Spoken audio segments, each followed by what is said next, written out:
માનો મળી છે મોટી વાત, હાથ આવી તેમાં હાર જોરે.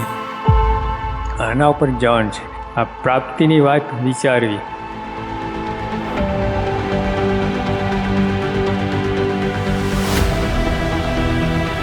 સત્સંગ પર ઢાળો જો, આ બધું બંધારણ જો, રહેણી કહેણી જો, એક શુદ્ધ બુદ્ધિથી જરા ઠરીને વિચાર કરો તો ચોખ્ખું લાગે છે.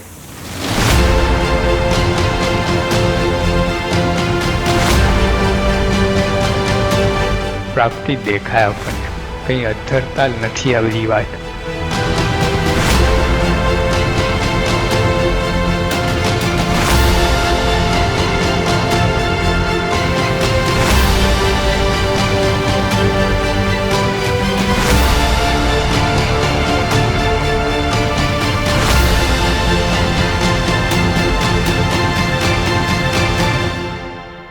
બુદ્ધિશાળીનો ખ્યાલ તો આવે, જે સ્વયં બાપા ભેગા આપણે રહીએ છીએ, આપણો અનુભવ થાય છે, એમને આપણે કેટલો જમીન આસમાનનો અંતર પડે છે.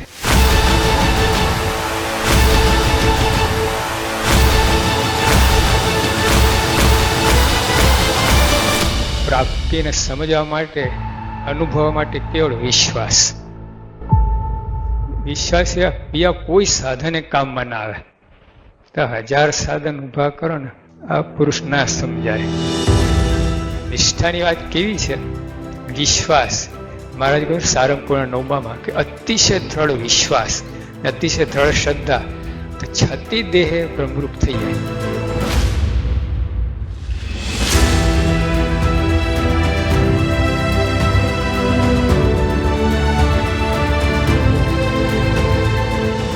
કરોડો અબજો જન્મ લીધા, ઇન્ફિનાઇટ જન્મ લીધા આપણે, પણ આવો અવસર શ્રીજી મહારાજ મળ્યા હોય, એમના સંતો મળ્યા હોય, એવો અવસર ક્યારે મળ્યો નથી.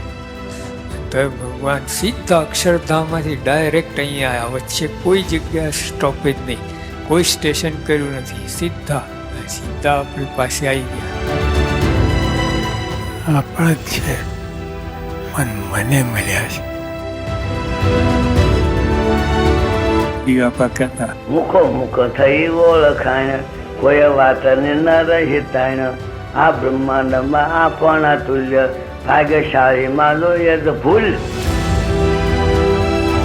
તો જો આપણે આવો મહિમા હોય ને, તો ભવ આનંદ આનંદ રહે.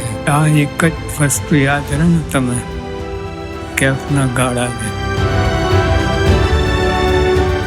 જબરજસ્ત કેફ વર્તે, હાલ મસ્ત રહો.